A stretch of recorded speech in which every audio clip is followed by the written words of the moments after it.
Oi, Rafael. Olá, Geraldo. Tudo bem? Tudo e você? Tudo tranquilo. Maravilha. Deu certo aqui. Deu certo?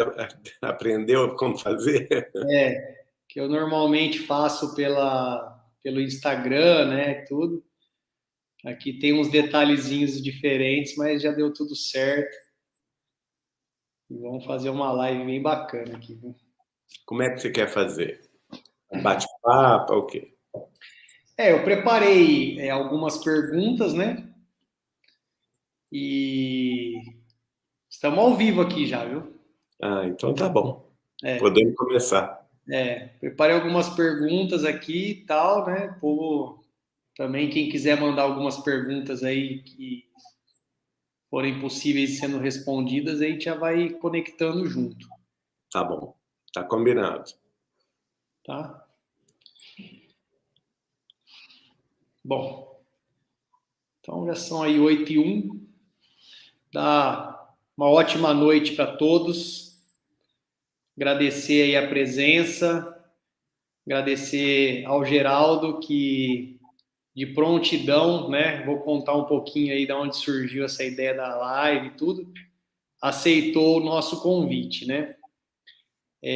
Bom, eu, Rafael, né? Sou aqui de Bauru, interior de São Paulo, tenho 40 anos e sou de berço espírita. Desde criança eu ia ao centro com o meu avô Hélio, que era pai da minha mãe, já falecido, né? E com os meus pais. Então ia muito aqui no SEAC, Centro Espírita Amor e Caridade, famoso, é um centro centenário, tem mais de 100 anos, né? Eu conheço. Maravilhoso.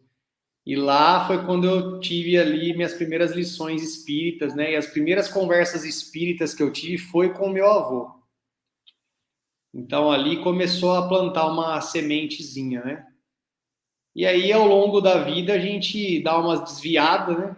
A gente às vezes para de ler algumas coisas, de acompanhar, busca outras formas, né, de reconexão com Deus e tal. Mas o fato é que o espiritismo voltou com força, digamos assim. E foi justamente na linha do que o Chico dizia, né? Que a multimídia vai conectar o espiritismo com as pessoas. Foi quando eu comecei a ver as lives do Geraldo. E aí tinha várias lives que, além do conteúdo ser maravilhoso, ele citava livros. Aí eu catava o livro, ia lá ler, né? Que legal. E eu até falei eu escrevi alguns aqui, né, que muito interessantes, assim, como, por exemplo, o livro do Chico Xavier chamado Dinheiro. Isso aqui me chamou muita atenção. Eu falei, nossa, Chico Xavier falando de dinheiro, é maravilhoso o livro. Maravilhoso. Nossa, é incrível o Já tem ele conteúdo. traduzido para o inglês também. Olha Money. que money.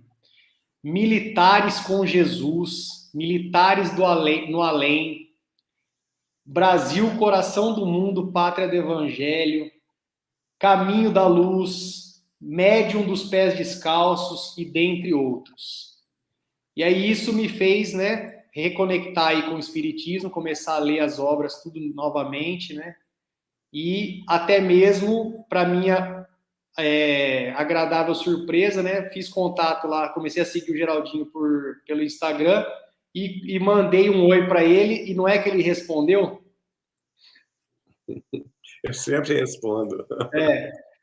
Então, assim, para minha grata surpresa, ali começou um contato, né? Uma amizade, a gente trocou várias mensagens bacanas. Meu irmão entrou nessa também, porque é um grande espírita também, meu irmão Renato, né?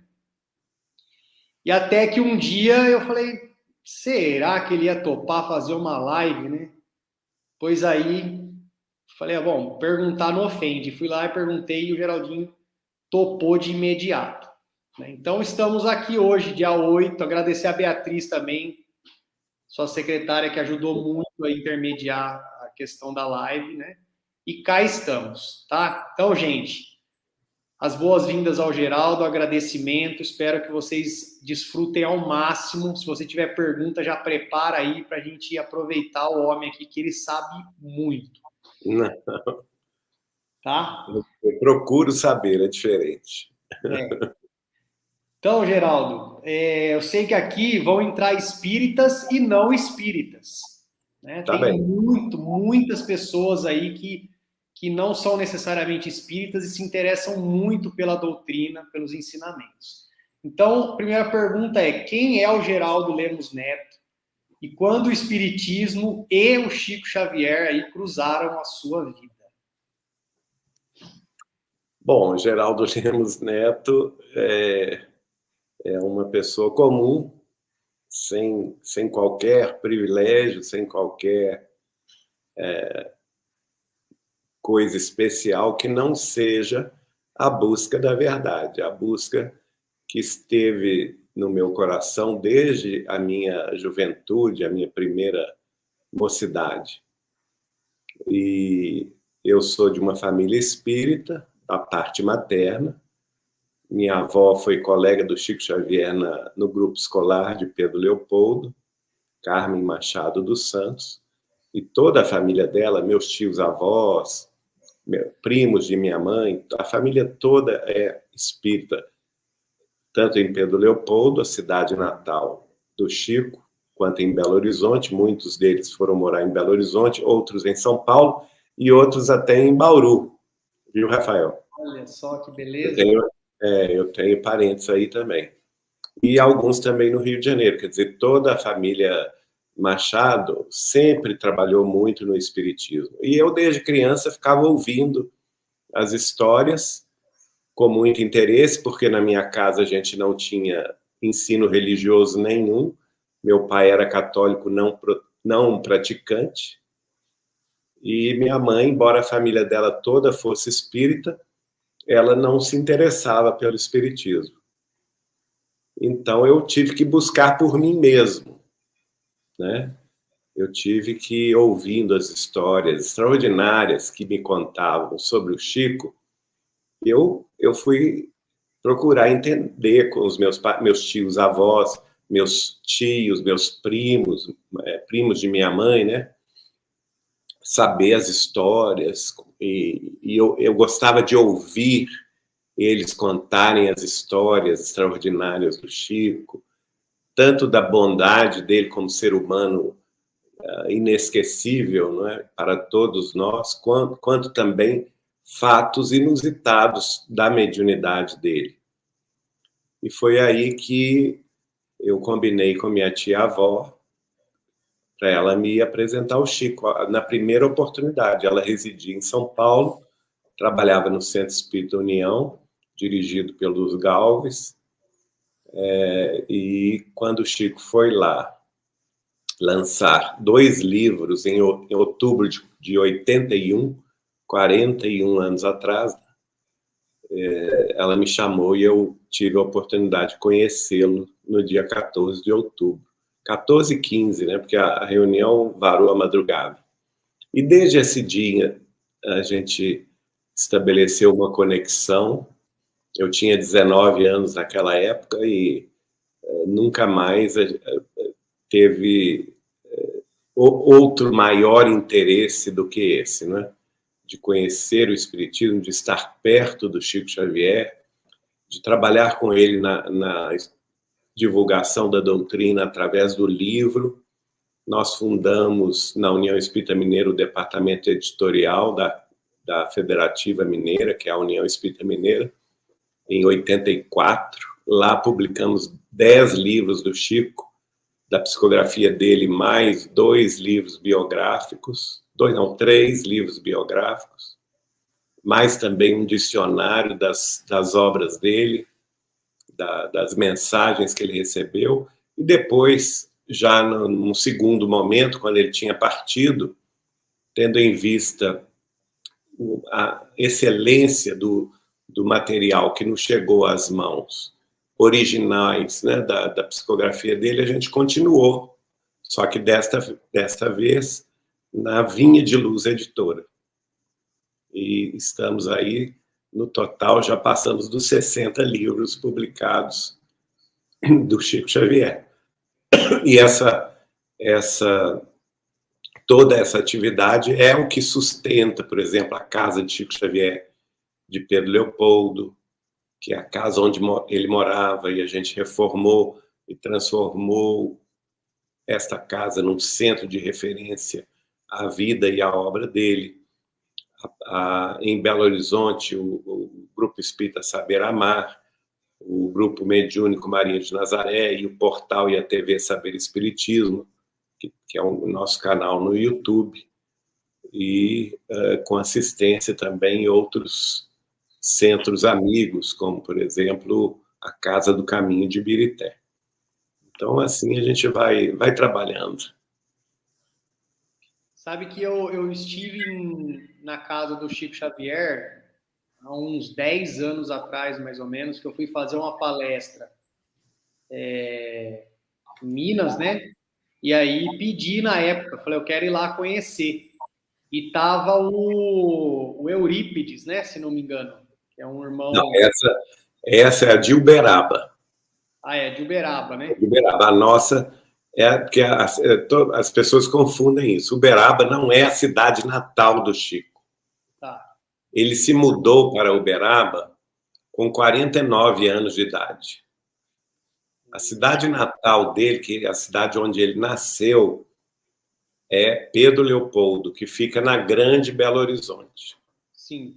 E dista 50 quilômetros do centro de Belo Horizonte. E é essa cidade que é a cidade da minha família.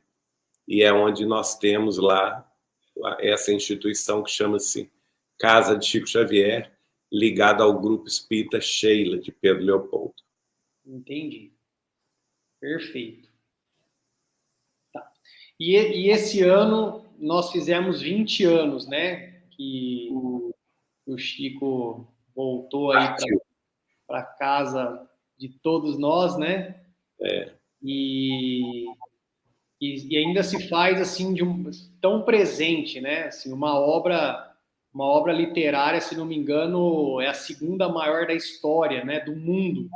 A terceira, Terceira, né? Que perde. Terceira em número de livros, né? Tá. Existe um russo e um árabe que publicaram mais livros que Chico Xavier. Mas eu creio que em complexidade da obra, porque ambos, tanto o russo quanto o árabe, eles publicaram pequenos livros de poesias. O que é bem diferente do Chico, porque a obra do Chico... Outro tipo de assunto, né? A obra do Chico é tão vasta e tão diversificada que nós podemos encontrar nela todos os gêneros e subgêneros da literatura. E até hoje são 539 livros, quase 540. Quando ele faleceu, 20 anos atrás, ele tinha deixado 439 livros publicados. E veja, 20 anos depois, nós já temos mais 100 livros publicados das suas próprias psicografias, a maioria inéditas, ou outras que foram feitas, algumas antologias ou compilações. Mas no caso nosso, por exemplo, da Vinha de Luz, a gente só edita material inédito do Chico Xavier, que foi deixado por ele mesmo no seu arquivo pessoal de Pedro Leopoldo, aos meus cuidados, ou então no arquivo das famílias que eram ligadas ao Chico e que, ao longo desses anos, têm me procurado para entregar esse material. Sim, eu fiz uma conta, Geraldo, e sou engenheiro, né? Então, adoro fazer conta. 460 obras. Não, 439. 439, tá. Quando ele estava encarnado. Isso. Dividir aqui por 75 anos, que, se não me engano, é o tempo que ele tem de trabalho mediúnico e tudo, né? Então, dá quase 6 livros por ano. Por ano. Ou seja, a cada 2 meses, em média, ele tinha um livro uma obra literária nova, né? É. Então, assim, uma coisa é uma coisa assim incomensurável, né? Para uma pessoa que... Agora, você tem que considerar que esses 100 livros que foram publicados depois Ele fazem fez parte durante. desse período. Exato. Então, essa minha conta está errada, né? Mais que isso. É mais. É mais que isso. Então, assim... Então, você pode pegar aí. E tem outros no prelo, nós temos outros livros no prelo. Então, vamos colocar aí. Provavelmente, o Chico deva ter feito uma obra de 600 livros. Uhum. E em 75 anos dá quanto? Olha aí. Uma média de 8 ao ano. 8 por ano, exatamente. Quem é que escreve 8 livros? Quase que é um por mês. Não, uma coisa louca, uma coisa... Coisa extraordinária. Ele é um fenômeno mediúnico e um fenômeno humano. Sim. Porque não basta você ter a mediunidade se você não tem a sintonia perfeita com o plano de vida maior para dar vazão a essa mediunidade com Jesus e o Espiritismo, né, que foi o caso dele. Sim. Eu lembro acho que foi na live que você falou sobre o livro O Dinheiro. Você disse o seguinte, olha, você olhava assim o Chico, né, com aquele corpo frágil, você falava, ai, que senhorzinho frágilzinho, não, mas ele era um general, né? Ele tinha uma organização para produzir tudo isso como se fosse uma fábrica, assim, uma coisa... Eu digo mais, eu digo que a casa dele de Uberaba, que eu convivi com ele em Uberaba, né? E era um quartel-general do Espiritismo. Todo mundo procurava a opinião dele, procurava orientação com ele, médiuns, palestrantes, dirigentes de casas espíritas, presidentes de federação, diretores de hospitais, todo mundo, né? Fora as pessoas comuns que queriam orientação na sua vida pessoal, outras que estavam sofrendo com a perda de entes queridos, que o buscavam para consolar-se, para ter uma luz, uma mensagem dos seus entes queridos. Então, era um movimento constante. Fora os famosos, né? Fora os artistas, os famosos políticos, né? E o próprio, eu estive presente, por exemplo, quando ele recebeu, era presidente da República, o Collor.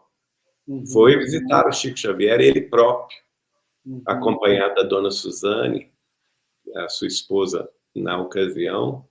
Se não me engano, ele foi lá 3 vezes, pessoalmente, né? E foi recebido pelo Chico. Então, numa das vezes, eu fiquei lá, ouvindo a conversa, assim, assombrado. Eu guardo as fotografias que nós temos dessa ocasião. Olha que incrível, né? E Geraldo, hoje nós estamos vivendo aí, né? A gente vê várias linhas espiritualistas e o espiritismo também, dizendo que nós estamos aí batendo as portas de uma nova era. Exato. Uma mudança aí já prevista pelo Chico lá atrás, né? E no primeiro momento, algumas pessoas falam, nossa, que legal, né? Porque de fato o mundo está muito esquisito e a gente quer que mude para melhor. Só que tem uma coisa, antes de mudar para melhor, tem lá seu preço, né? Tem uma dorzinha aí, um amargo antes do doce, vamos dizer assim.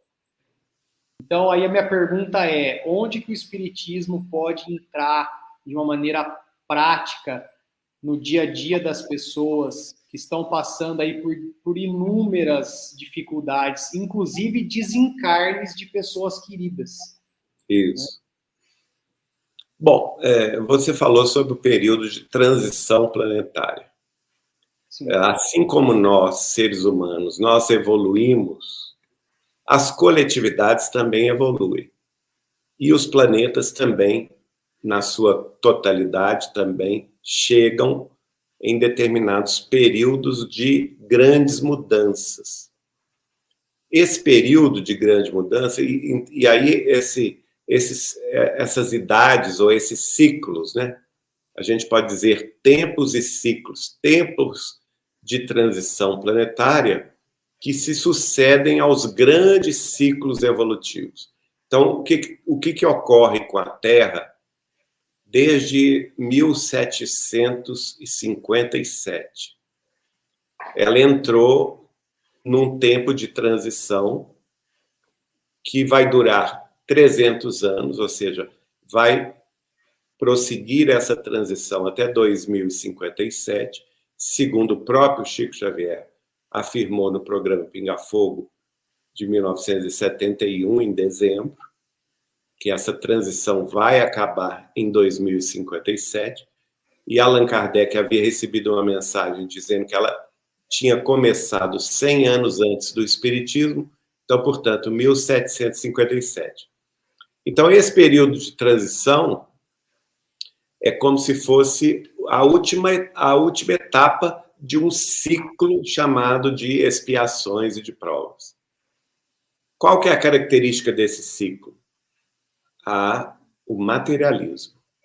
E com ele, o que vem no mundo de expiação e de provas?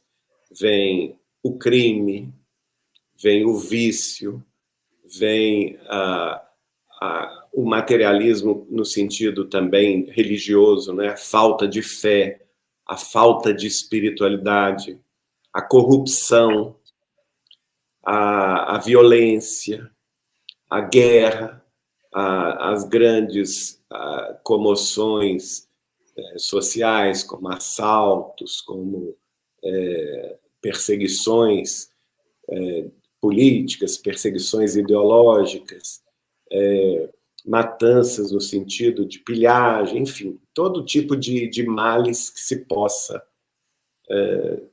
somar. O próprio Kardec vai dizer que a característica desse mundo de expiação de provas é o domínio de 3 grandes paixões: o orgulho, a vaidade e o egoísmo. Mas, no futuro, a partir de 2057, a Terra vai ingressar num outro ciclo evolutivo, que é o ciclo de regeneração. Qual que vai ser, então, o paradigma da regeneração? Vai ser a espiritualidade. Né? Por isso que Allan Kardec, quando ele codifica a doutrina espírita, ele fala assim: o espiritismo não veio combater religião alguma. Não é foco do espiritismo desdizer ou brigar com nenhuma outra escola religiosa. O espiritismo veio combater o materialismo. E dentro do materialismo é o materialismo religioso, é o materialismo científico, é o materialismo histórico, que está presente em muitas ideologias políticas e sociais, né? Por quê? O materialismo, ele encara o homem como sendo um ser que tem vivência curta, né? Que ele só vive uma vez aqui na Terra, e aqui na Terra que ele tem que ser feliz. E enquanto a espiritualidade, o paradigma é outro, o foco é outro.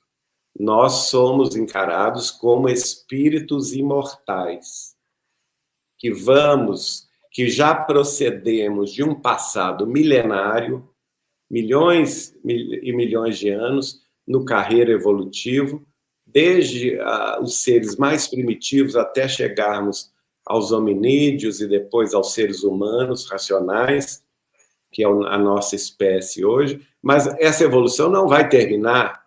Nós vamos desencarnar, vamos viver no mundo espiritual. Existem vários planos existenciais após a morte do corpo físico, onde a gente vai continuar aprendendo, estudando, experimentando para exemplificar o que aprendemos. E assim a evolução vai nos levar até a condição superior de seres angélicos no futuro distante. E é por isso que Jesus se apresenta para a humanidade como Filho de Deus, como o exemplo vivo desse caminho de verdade e vida que vai nos levar a Deus um dia.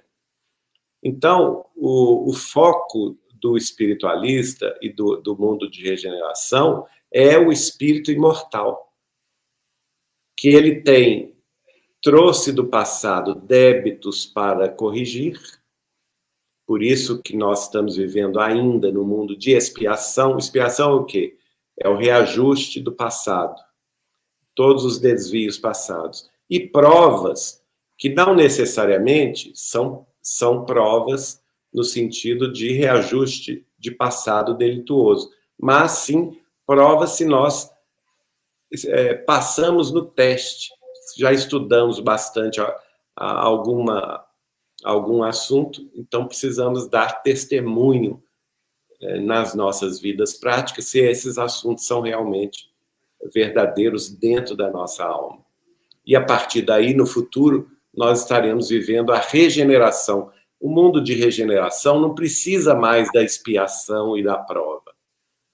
É um mundo, o próprio nome já diz, que vai caminhar com muito mais paz, mais tranquilidade, mais justiça, mais um mundo sem corrupção, um mundo com mais solidariedade, mais fraternidade, com respeito aos valores espirituais, com respeito a Deus, a Jesus e a todos os luminares da humanidade. É um mundo onde a ciência, a filosofia, a religião vão andar de mãos juntas, né? Vão se fundir numa só sabedoria. Aliás, por exemplo, o nosso tema de hoje é filosofia espírita, né? Então, os antigos, a filosofia antiga, na sua conceituação, era exatamente a união de todos os saberes. Então, é justamente o conhecimento, a sabedoria humana em todos os seus segmentos. E, no futuro, nós voltaremos a isso também, né? O Espiritismo preconiza isso, a evolução espiritual dos homens terrestres, encarnados e desencarnados. Depois dessa fase de transição, uma fase mais aguda, e no início da regeneração, nós vamos fazer a união da ciência, da filosofia e da religião, num único saber. Agora, é claro que para isso nós vamos ter que pagar um preço, como você falou. Qual que é o preço da evolução? Claro que tem dor, não é? A mudança, a gente não muda sem dor, praticamente, né? Eu vou dar o exemplo de um bebê no ventre materno que está para nascer. Assim como para a mãe tem dor, né, dar à luz é o fim de um ciclo de 9 meses, para a criança também, ela está lá confortavelmente acondicionada ali, né, no ventre materno, e ao sair do ventre materno, ela tem que enfrentar uma outra realidade, ela tem que respirar. A primeira dor que ela sente é respirar, não é? Ela cospe aquele líquido amniótico, não é? E passa a respirar, os pulmões passam a funcionar, e a partir daí tem que crescer a criança e estabelecer todo um roteiro de amadurecimento ao longo dos anos. Então, a Terra é a mesma coisa, nós estamos nesse parto, ainda a criança chamada regeneração ainda não nasceu, mas nós estamos, podemos dizer que nós estamos no último mês desse parto. Então, a Mãe Terra está sofrendo, e assim como esse mundo novo, que é a criança regenerada do amanhã, também está sofrendo, porque tem ainda a presença dos paradigmas antigos, do vício, do crime, da guerra, da luta ideológica, da corrupção, não é? Então, realmente, é um momento delicado, mas nós temos que entender que vai passar, assim como a dor do parto passa, e logo em seguida a mãe já fica felicíssima abraçando o seu rebento, né, no próprio seio. A Mãe Terra também vai abraçar a nova humanidade com mais alegria, porque o mundo de amanhã será um mundo mais elevado no sentido espiritual. Maravilhoso. Eu li certa vez que o novo nível, né, evolutivo da medicina, ela passa pela mediunidade. Porque eu acho que passa, sim, mas eu acho que antes disso, Chico dizia isso. Se a gente passasse a prova dos 50 anos, que terminou em 2019, que nós veríamos uma evolução extraordinária no campo da ciência e principalmente no campo da medicina. E hoje eu tenho visto, pelos estudos que leio e que acompanho, que muito provavelmente nós já estamos no limiar de encontrar a cura das doenças através da edição dos genes defeituosos. Porque as doenças nada mais são do que a expressão de resgate que nós trazemos do passado e que se expressam no corpo físico através da cadeia do nosso DNA com determinadas partes dessa cadeia de DNA defeituosas. E já existem tecnologias hoje, em pleno andamento, de edição desses genes. Então, veja bem, só uma empresa americana, que é a Editas Medicine, ela está já dosando os pacientes dela de cegueira, vejam bem, pacientes cegos, e já atingiu um resultado extraordinário na primeira fase, porque 90% deles recuperou a visão. Olha só que interessante. Maravilhoso, né? Então, isso é uma maravilha, né? Que vai... Isso, se essa tecnologia se provar, e existem outras empresas também, não somente essa, né? Mas eu vi que só neste caso dessa empresa, essa tecnologia pode ser aplicada em 6.900 outras doenças. Nossa! Então, é uma coisa explosiva que vai acontecer a curto prazo, né? Quando eu chamo de curto prazo, é num cenário de menos de 5 anos, tendo em vista os próprios testes que já estão em andamento, que podem modificar por completo a história das sociedades humanas, a história dos tratamentos, das doenças. E veja só, isso não é a liberação do ser humano da dor física, dos problemas das doenças físicas, uma vez que nós teremos capacidade de editar os nossos genes defeituosos, corrigir. O próprio Chico Xavier falava comigo que nesse século, mais para o meados do século, nós teríamos, por exemplo, determinadas pílulas para ingerir que iriam totalmente parar o envelhecimento do nosso corpo. E que as pessoas da segunda metade desse século XXI vão poder escolher a idade que elas querem congelar. Quer dizer, não mais o envelhecimento do corpo com todas as suas consequências danosas para o bem-estar da pessoa. Ora, isso é um mundo regenerado, não é? Você literalmente, porque você não tem necessidade mais, não terá necessidade mais de sofrer as injunções vinculadas a corpos defeituosos, porque você já não tem mais o que resgatar do passado. Isso é uma coisa extraordinária. Isso é muito legal porque todo mundo que está aqui assistindo e que porventura assistirá depois dessa live, né, se sentir beneficiado, porque nós estamos vivendo um período histórico que muitos espíritos desencarnados queriam muito estar aqui. Exato. Porque é um momento único, assim, é uma mudança de era mesmo, e se tratando de, nós estamos em 2022, para 2057, em termos aí universais, digamos assim, não é nada. É um estalar de dedos. 35 anos apenas. É um estalar de dedos, né? Agora, veja você a mudança aqui do paradigma, porque quem vai fazer isso é a ciência.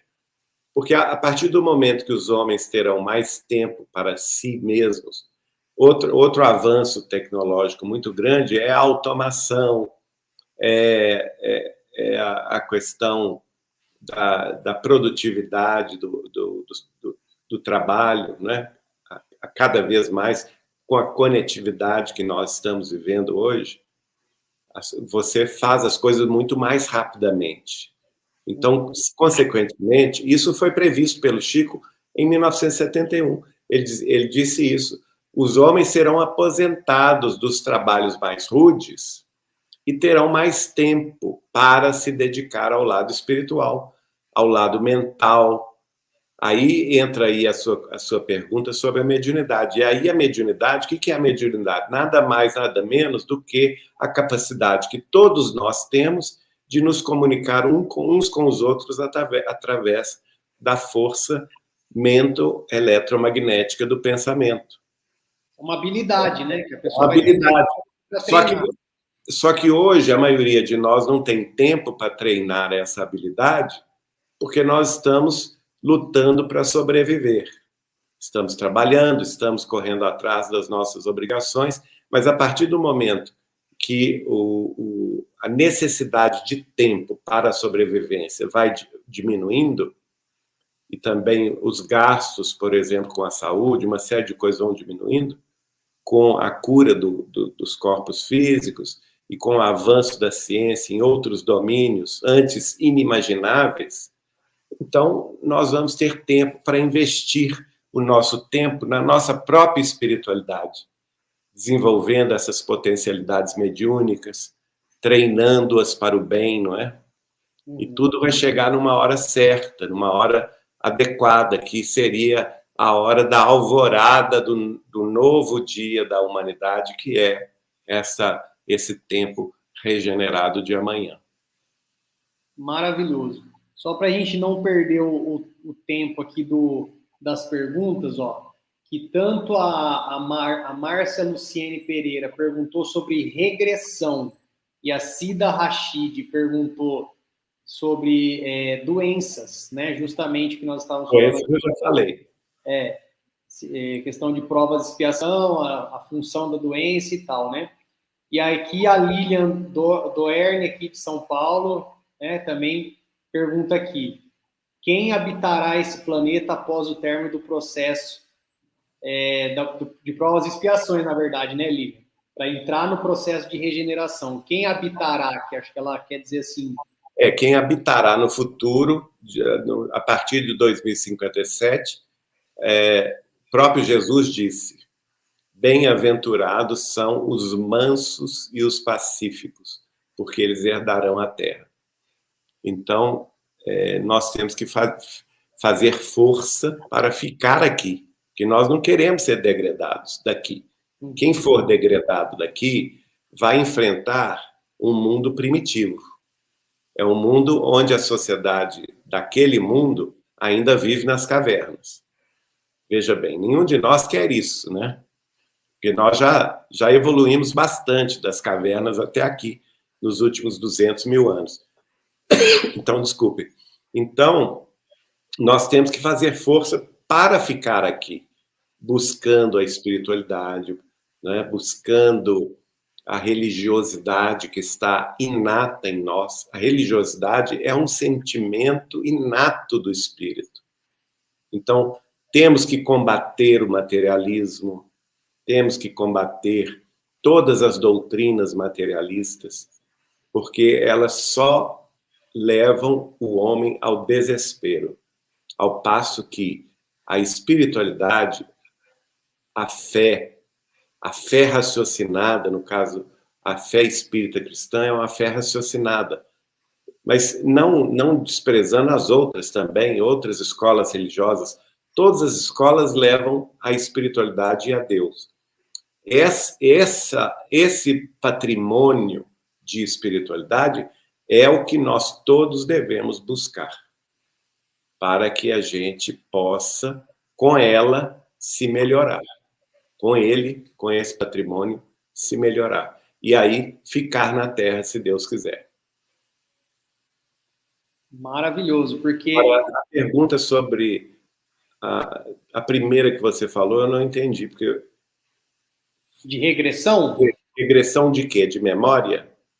Ela perguntou aqui, pelo que eu entendi, se é útil, vamos dizer assim, se pode ajudar, mas ficou um pouco genérica a pergunta. A regressão. Olha, a regressão de memória, o Chico falava comigo, eu até coloquei uma entrevista que eu fiz com ele no livro biográfico que eu escrevi dele, Chico Xavier, Mandato de Amor, em que ele disse o seguinte: não convém a pessoa, por livre e espontânea vontade, ficar buscando a regressão de memória do passado, de outras vidas, sem necessidade, não é? Porque muitas vezes ela pode esbarrar numa vida que ela teve um grande trauma e não conseguir sair dele. Ou por outra, se ela vai e volta numa vida em que ela foi muito feliz, também não vai querer sair dele. Então a memória da pessoa pode ficar presa no passado. Agora, a terapia de vidas passadas, de regressão de memória, ela é útil quando a pessoa tem determinados traumas inexplicáveis aqui nesta existência, em que realmente, com a terapia de vidas passadas, ela pode chegar no cerne da questão, entender aquele problema e, a partir daí, se libertar do trauma, se libertar do pânico, da síndrome do pânico em relação àquele assunto, não é? Então, tudo tem que ser analisado com bom senso. Perfeito. Que também, né, não à toa nós esquecemos das coisas, né? Exato. Não é à toa. O esquecimento do passado é uma bênção para nós reencarnantes. Claro. Porque nós chegamos aqui zerados. Não é? E é muito mais fácil você estar com a mente zerada para reiniciar o progresso do seu espírito do que trazendo culpas do passado. E a gente tem que também procurar entender que trata-se de um método criado por Deus, né? Nem às vezes as pessoas falam assim, mas que prova tem de reencarnação, né? Eu cheguei numa conclusão, vamos pegar um exemplo. Não nascemos nas nossas famílias à toa, tem sua razão. E muitas das vezes nós tivemos problemas com parentes nossos em outras vidas. E não à toa estamos juntos agora num laço sanguíneo. Exato. E aí eu sempre pergunto para a pessoa, fala uma pessoa que você ama muito. Aí ele fala, minha mãe, sei lá, meu irmão. Pois é. Se você descobrisse hoje que essa pessoa, numa outra vida, te fez muito mal, mas fez muito mal, você hoje, sabendo disso, você perdoaria ela? Olha, eu perdoaria. Então tá aí. Você está confirmando que esse método de Deus, a reencarnação, ele é muito eficiente. Agora, não à toa você esqueceu.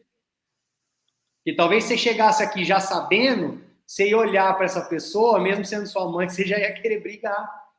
É porque a reencarnação, na convivência nessa família, nos dá tempo, né? Algumas décadas para a gente entrar em concordância, em paz, em concórdia, e aí vencer certas antipatias. E é preferível a gente tentar fazer isso enquanto a gente está aqui encarnado, não é? Jesus fala isso, né? Enquanto estás a caminho com o teu inimigo, fazer as pazes. Então, realmente é uma chance que nós temos. Sim. E o esquecimento do passado favorece isso. Sim. Tem uma pergunta aqui da Elaine, com tudo que vem acontecendo no mundo e as transformações que ainda chegarão, você acredita que é um privilégio os espíritos agora encarnados? Eu acho que é um privilégio no seguinte sentido: estar na Terra neste momento é uma oportunidade única. Porque, veja bem, a gente viveu, alguns de nós viveu o final do século XX, estamos vivendo o início do século XXI.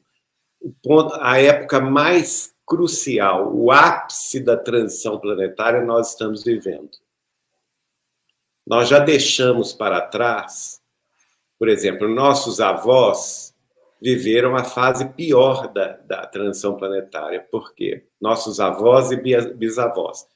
Porque eles viveram 2 grandes guerras mundiais, né? Viveram revoluções comunistas sangrentas na China, na Rússia. Guerra Fria. Viveram a Guerra Fria, viveram tensões muito grandes também entre os países. Embora hoje a gente tenha ainda algumas tensões, mas elas são bem reduzidas em relação ao que já houve, não é? Então nós estamos eu diria que nós estamos numa melhor época, porque estamos nos aproximando do final dessa transição planetária, e o Chico disse claramente que essa última etapa da transição planetária seria regida pela ciência. Então o avanço da ciência será extraordinário. E é a própria ciência que vai chegar à espiritualidade. Ela vai ingressar no mundo espiritual com seus aparelhos, vai provar que a vida existe após a morte do corpo, né? Vai filmar o mundo espiritual, nós vamos entender isso, nós vamos poder conversar com nossos entes queridos desencarnados. Isso tudo nos próximos 30, 40 anos. Vamos entrar em contato com civilizações extraterrestres. Então, vai quebrar esse paradigma do mundo de expiação de provas, que a gente é o único mundo criado por Deus. Não, isso vai cair por terra. Nós vamos saber que nós fazemos parte de uma família universal e que existe solidariedade entre os mundos, não é? Que os mais evoluídos nos ajudarão e nos ajudam. E isso também vai levar à humanidade uma consciência cósmica maior.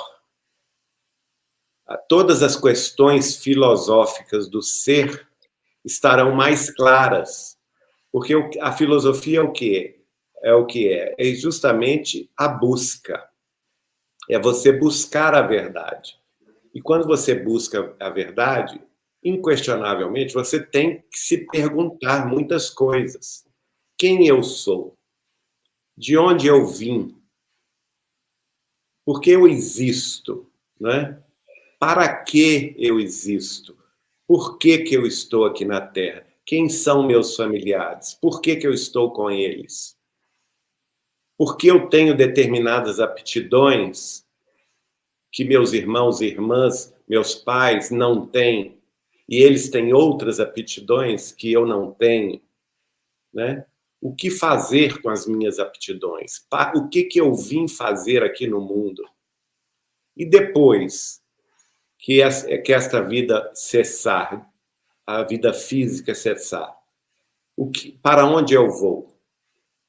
Né? São todas questões filosóficas. A religião, especialmente o espiritismo, já respondeu tudo isso. Sim.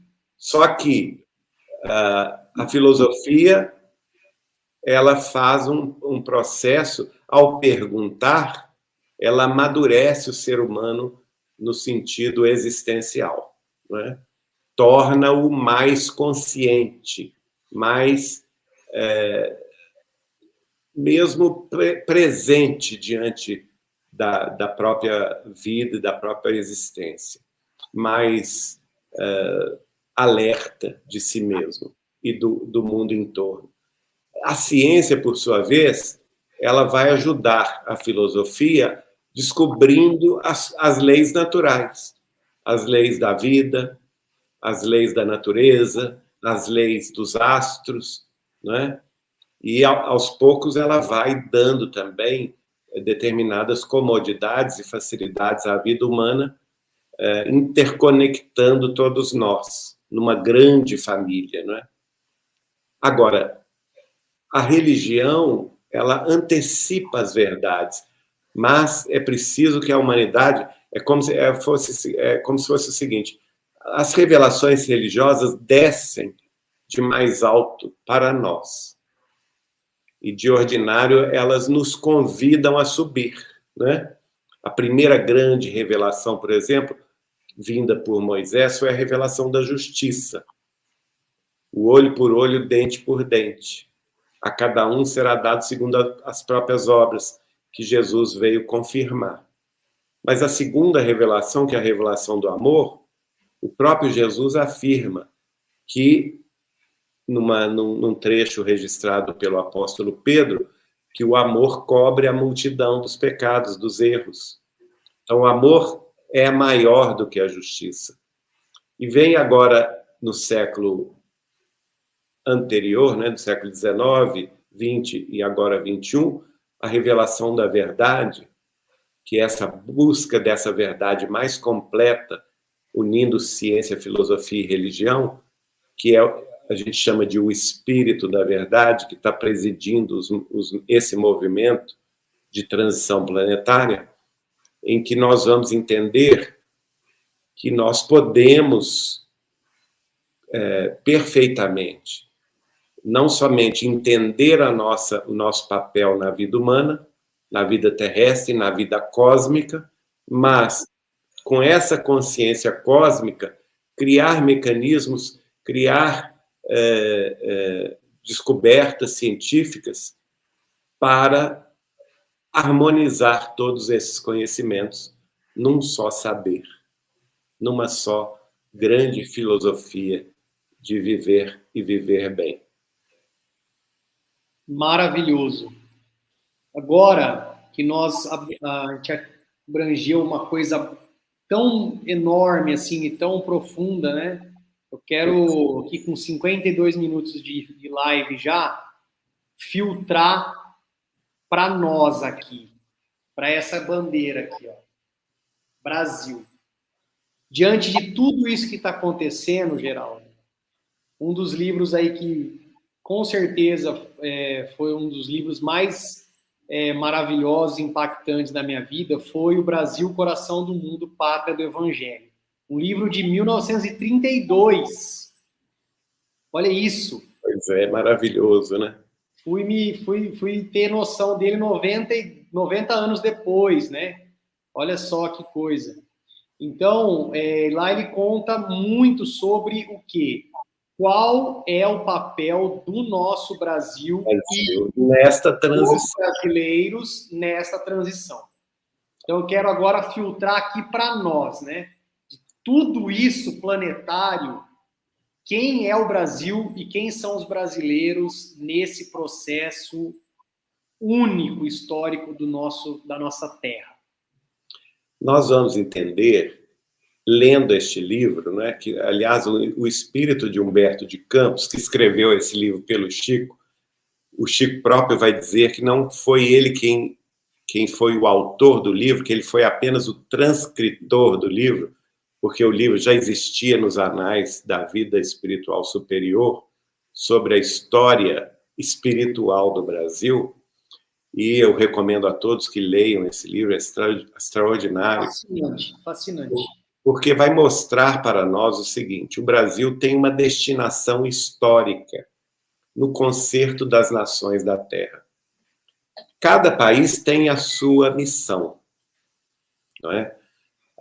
Nós sabemos, por exemplo, que os Estados Unidos da América do Norte têm a missão de ser o cérebro do mundo. Então, é o grande construtor do progresso, das inovações tecnológicas, da ciência e tudo mais. A França tem a missão de ser o berço da filosofia que ela herdou da Grécia. Os gregos, né, reencarnaram todos na França e trouxeram a filosofia aos mais altos patamares. O Brasil, minha gente, tem a missão religiosa de dar espírito para a Terra, né? A nossa missão é uma missão eminentemente religiosa, de espiritualidade. E para que isso ocorresse, foram selecionados para a pátria brasileira, desde o seu descobrimento em 1500 até hoje, passados aí 522 anos, foram carreados para cá espíritos de outras nações que já estavam cansados do materialismo, cansados das guerras, cansados das lutas ideológicas, cansados das perseguições, não é? Então vieram inicialmente os indígenas, segundo o livro Resgatando Dívidas do Passado. Eles não eram primitivos, como a gente pode supor, eles eram espíritos que vieram conquistar a humildade. Depois vieram os portugueses, que na época da Europa de 1500 era o povo mais ordeiro e trabalhador e humilde da Europa, e por isso mesmo foi escolhido por Jesus para descobrir o Brasil e colonizar o Brasil. Depois vieram os negros de África, segundo revelação do livro, todos eles escravizados, porque tinham sido os brancos da Europa dos séculos, durante quase 1000 anos, né, entre os séculos IV e XIV, na Idade Média, que eram os senhores feudais, que eram da corte europeia, e que, ao chegarem no mundo espiritual e verem os seus débitos clamorosos com os maus tratos dos servos, pediram para reencarnar em África e serem submetidos aos mesmos maus tratos que eles haviam impingido aos outros. E foram trazidos para o Brasil, já muitos deles redimidos, e por isso mesmo trouxeram no seu bojo aí, segundo o livro, a bondade por natureza, a bondade dos pretos velhos e das mães Marias, não é? E depois desse grande caldeirão sociocultural, começaram a vir os imigrantes de outras plagas, como os europeus do século XIX, não é? A grande fome da Europa, do final do século XIX, trouxe muitos, trouxe italianos, trouxe espanhóis, portugueses, trouxe alemães, ingleses, franceses, poloneses, russos, e depois também as grandes guerras, né? Vieram também japoneses, vieram novamente alemães, russos, poloneses, ucranianos, judeus, vieram também libaneses, turcos, tudo isso gente que veio se somar à pátria brasileira. E mais recentemente, muitos africanos também, especialmente das colônias portuguesas, de Angola, de Guiné-Bissau, de Moçambique.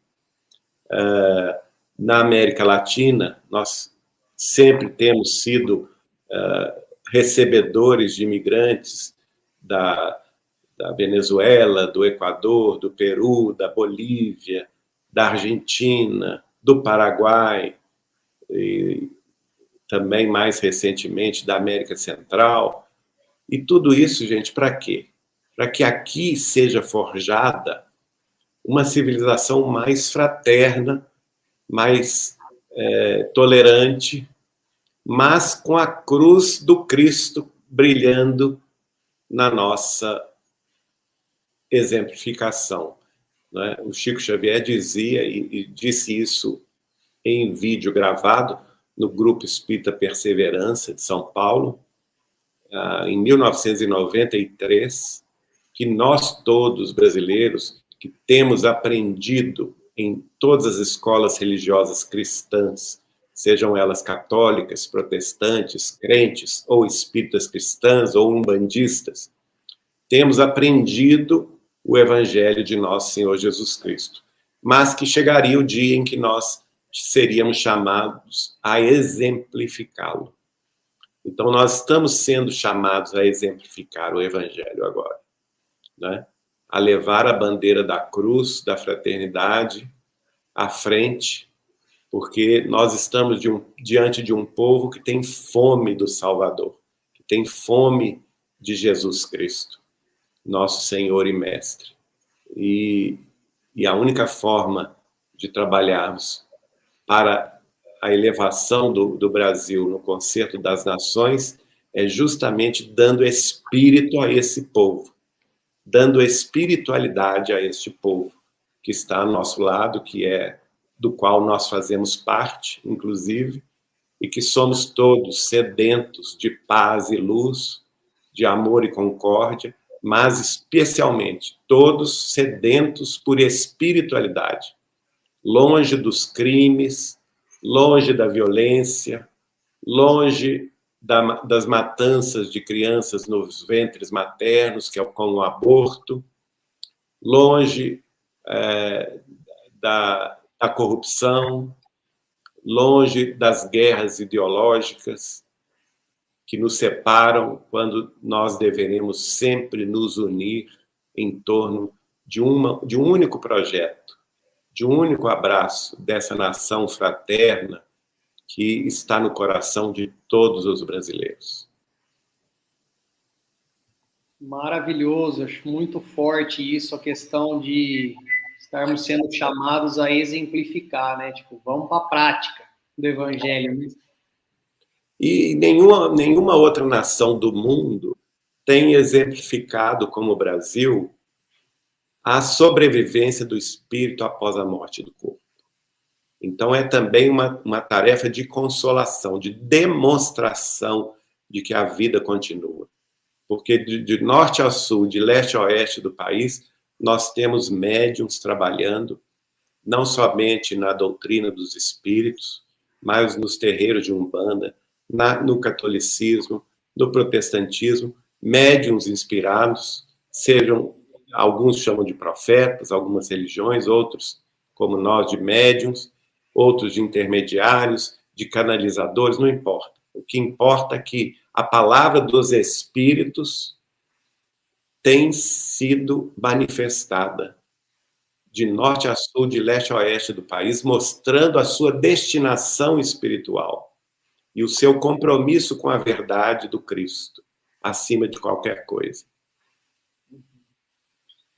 Geraldo, ainda pegando, né, nessa questão do Brasil, talvez as pessoas aqui que estão assistindo a gente, outras que assistirão, algumas já devem ter tido acesso a essa informação, outras não. De que, né, o mentor do Chico aqui foi Emmanuel, e agora que o Chico, né, desencarnou e tal, eles invertem os papéis, digamos, né? Então, o Chico será o mentor espiritual do Emmanuel, ou seja, significa que o Emmanuel reencarnou. E reencarnou no Brasil. No Brasil. Né? Ou seja, quase que dizer que assim, o Chico Xavier está aqui ainda, né? Vamos dizer assim, praticamente a mesma coisa. Ele está, só que no mundo espiritual, né? A gente tem que entender que o Chico era o grande general, o grande apóstolo consolador. Se nós formos fazer uma análise mais profunda, o Chico foi guiado sempre por Jesus. O grande mentor do Chico Xavier é o próprio Cristo, né? Agora, ele teve, naturalmente, auxiliares, porque o Jesus não ia descer na Terra e ficar cuidando de coisas menores. E, dentre esses auxiliares, nós temos alguns grandes mentores espirituais que estiveram associados à vida de Chico Xavier, que foi a maior exemplificação de vida cristã na face da Terra depois de Jesus.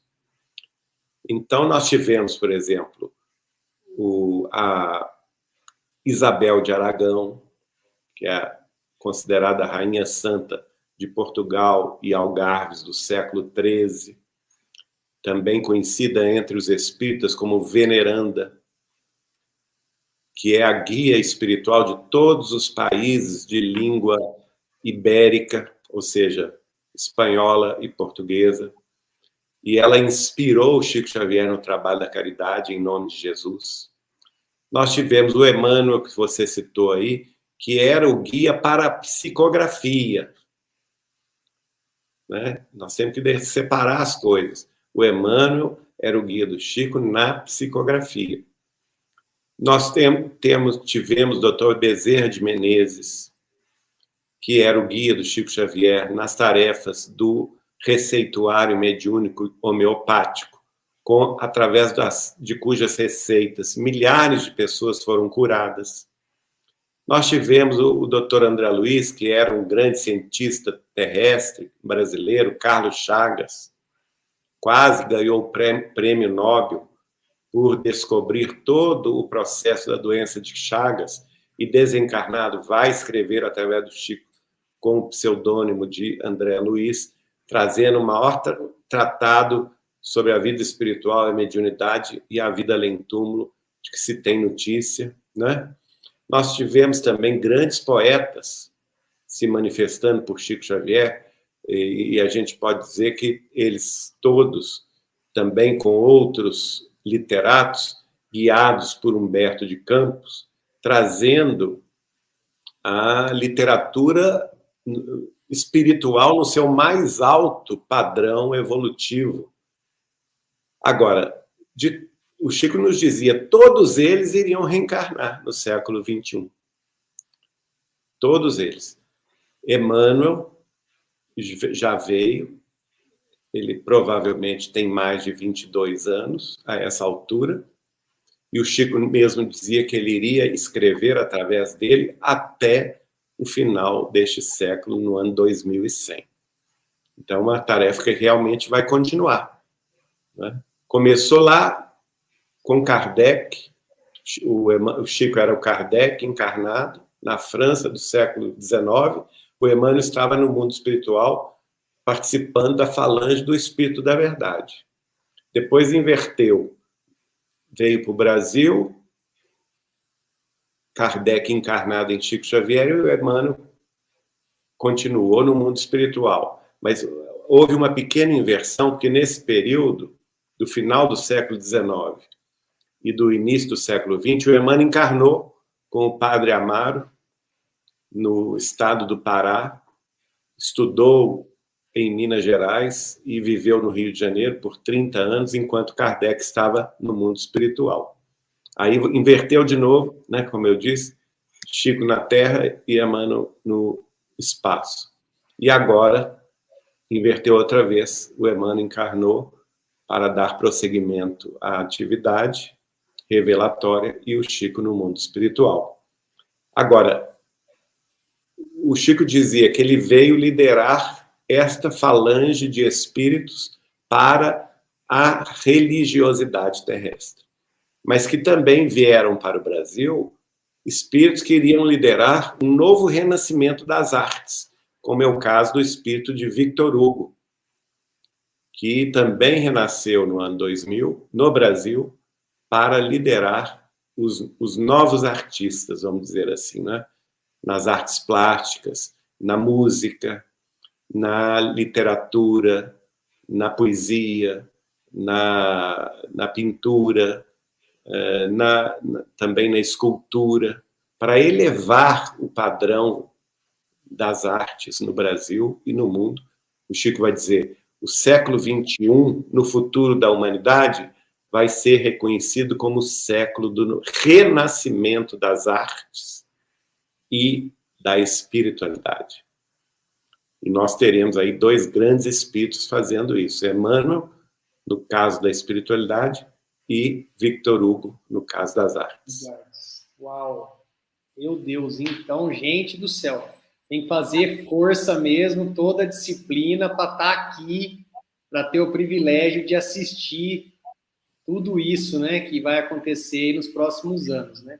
Então, quer dizer, evolução científica sem precedentes, uma explosão aí artística no Brasil, do Brasil para o mundo, e ninguém menos que o espírito de Emmanuel encarnado aí para dar sequência as obras espirituais do Chico, né? Então, olha, meu Deus, Por isso que a gente tem que ser otimista, Rafael, sim, né? sim, Vamos ser otimistas, Jesus está no leme, sem dúvida. Às toda a vezes, treva, toda a sombra será vencida. isso é muito bom que você tocou nisso, porque como o Brasil, não só do Brasil, né, do mundo aí, está enfrentando inúmeras situações, até mesmo guerra, e é fácil as pessoas desanimarem. É muito fácil. Não Nossa, pode. tem uma coisa errada, tal. Não, não é que está errado. Na verdade, é aquela história, né? Antes do sol nascer, é o período mais escuro da noite. É. A gente sabe disso. Então, apesar dos pesares, estamos no caminho. Nós já estamos numa nova madrugada. Sem dúvida. E os raios do sol não tardam a chegar, a raiar. Sim.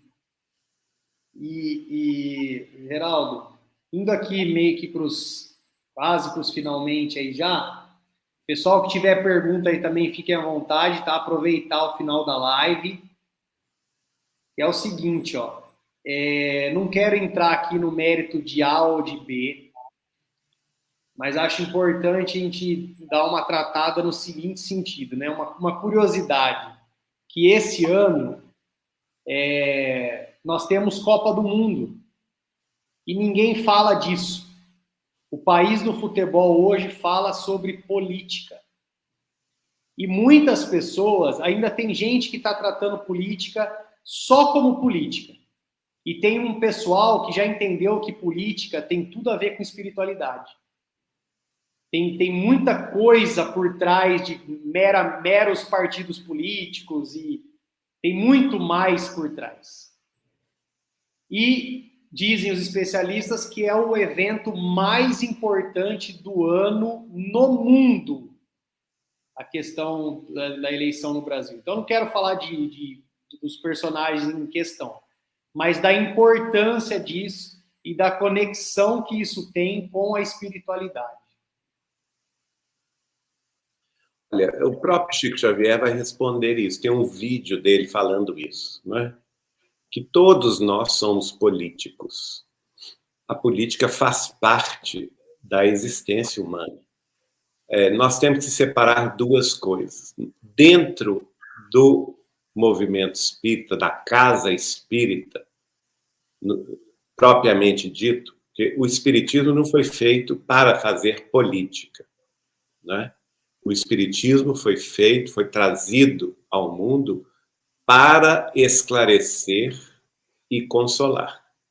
Então, quem trabalha no movimento espírita dentro das casas e instituições espíritas tem uma obrigação primeira para com a própria consciência, para com Deus, para com Jesus, nosso Mestre e Senhor, e para com os benfeitores espirituais.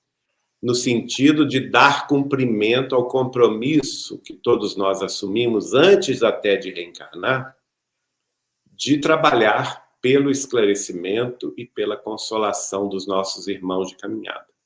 Pois bem, isso não nos exime do dever de sermos políticos na nossa vida de cidadãos.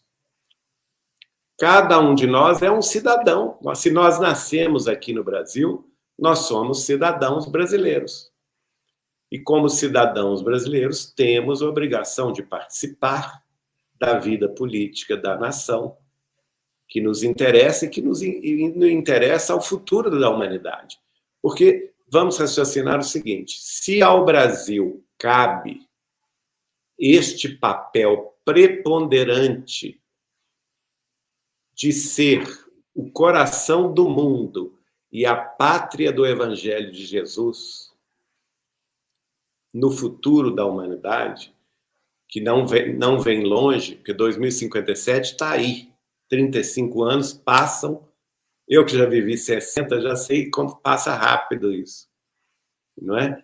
Então, nós temos que ver o seguinte, isso nós sabemos. O Brasil tem esse papel. Ora, para ele cumprir esse papel, é preciso que cada um de nós garanta no seu exercício de cidadania, de voto, de escolha, aquela parte, vamos dizer assim, das escolhas que vão nos levar a isto.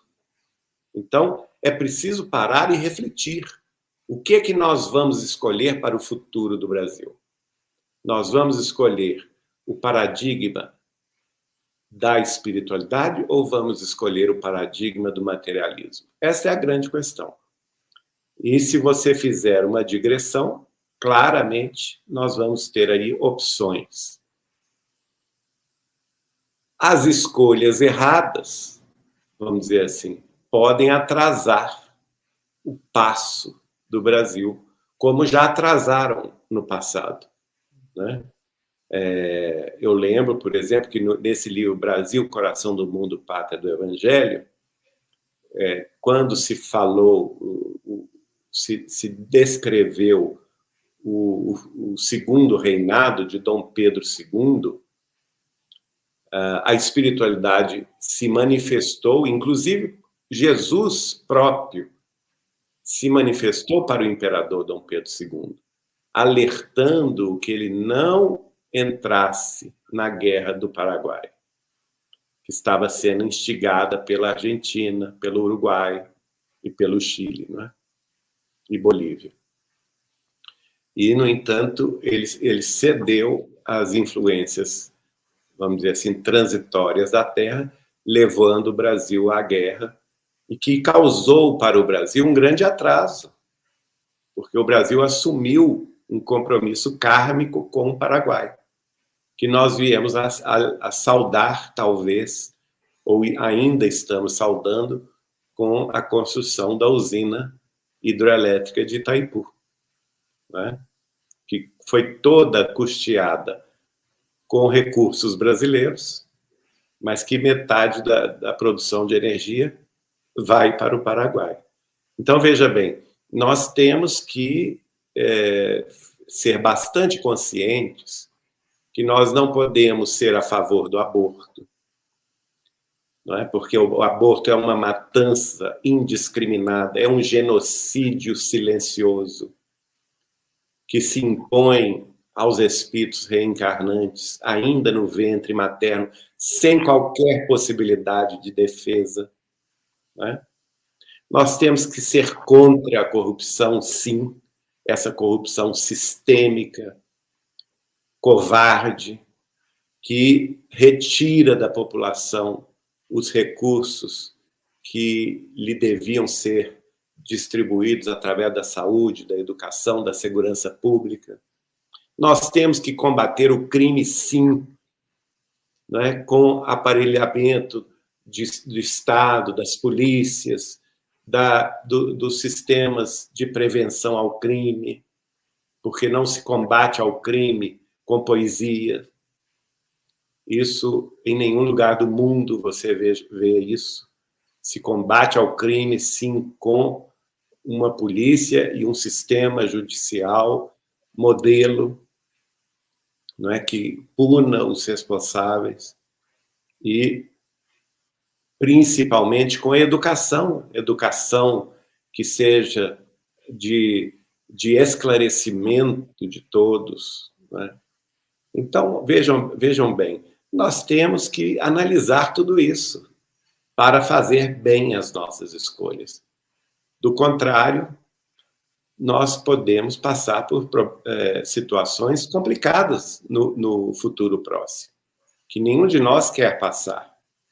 E nós temos que ver que o Brasil, para crescer, gerar emprego, gerar renda, gerar condições dignas de trabalho e sustento para as suas famílias, é o Brasil que todos nós desejamos.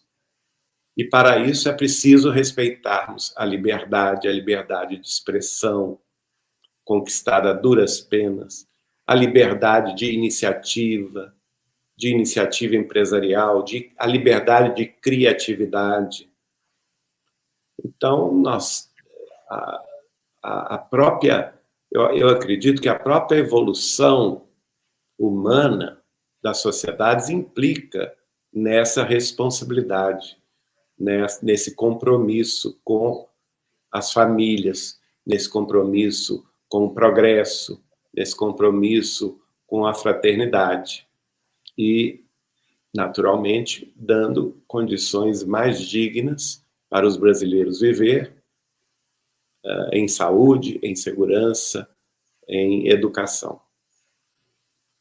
Sensacional. Eu gosto muito de abordar isso porque ainda a gente vê algumas pessoas espiritualistas, né, sejam espíritas ou não, evitando de associar uma coisa à outra, né?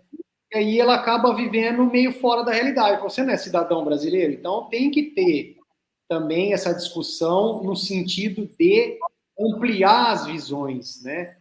E não de ficar brigando, pura e simplesmente. Mas veja bem o seguinte, uma previsão, aliás, um alerta que o Chico Xavier fez para a doutora Marlene Rossi Severino Nobre, nossa querida doutora Marlene, que fundou a Folha Espírita de São Paulo, as associações médico-espíritas pelo Brasil e pelo mundo, grande palestrante, amiga do Chico, autora de vários livros, um, inclusive, em parceria conosco. E o Chico foi claro para ela, dizendo o seguinte, inclusive foi ele que a incentivou, em nome do Dr. Bezerra de Menezes, a trabalhar em favor da vida, contra o aborto, né? Ela levantou essa bandeira contra o aborto a vida toda, inclusive indo no Senado, indo na Câmara dos Deputados, indo no Supremo Tribunal Federal, fazendo política mesmo, né, para que o aborto não fosse aprovado no Brasil.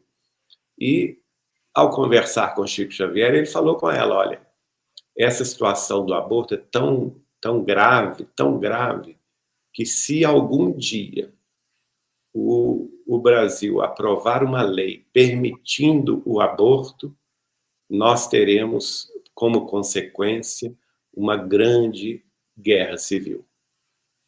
Veja bem. Então, tudo que nós escolhemos, nós vamos pagar um preço por isso. Veja bem que a Argentina, a questão de 1 ano e meio atrás, aprovou o aborto irrestrito, quase. E olha a situação econômica e social que os argentinos estão vivendo hoje. Em total desorganização social. A questão de alguns meses também, a Colômbia aprovou o aborto, através do Supremo Tribunal de Justiça da Colômbia. E olha qual o resultado que eles encontraram. Um grupo terrorista acabou assumindo o governo, sendo eleito pela irresponsabilidade de 34% dos colombianos que não foram votar, deram a chance de uma facção terrorista assumir o governo. E agora eles vão ter que penar para consertar isto, né? Então, nós temos que ter participação, sim. Não podemos dormir no ponto. Temos que ir participar do processo político, votar, escolher os nossos candidatos, para que as sombras não tomem conta da nossa inércia e não se aproveitem da nossa inércia. Perfeito. Só para complementar aí, que quem assistiu o filme Nosso Lar e viu que lá é um local, né, uma cidade altamente evoluída, exatamente porque lá tem uma organização política a contento. Então as coisas funcionam, né? Exato. A ética, a moral, a espiritualidade estão à frente, são valores, né? Eles seguem ali à risca, valores cristãos. Então, se nós queremos algo e caminhar para o mesmo lado, né? Copiar, digamos assim, né? Copiar e ter isso como norte, né? Os valores cristãos, e aí você vai ter uma clareza maior para decidir aí com relação aos seus candidatos, né? Bom, gente, já são aqui 1h24 de live, né? Já tomamos muito tempo do Geraldo. Tem uma pergunta para ele que é o seguinte, né? Podemos, aqui em Bauru, organizar a sua vinda, Geraldo? Podem, mas só tem que combinar com a Beatriz, né? Vou conversar com a Beatriz. A agenda é apertada, mas a gente dá um jeito. Tá. Então, tenho certeza que muitos aqui da live vão ajudar, inclusive, nessa organização, para a gente trazer o Geraldinho aqui em Bauru, para brilhantar aqui, né, a fala dele, muito conhecimento, e conhecimento experimentado, né, direto da fonte. Eu diria que eu sou um papagaio que repete muita coisa que ouviu do Chico, né? Sim, sem dúvida.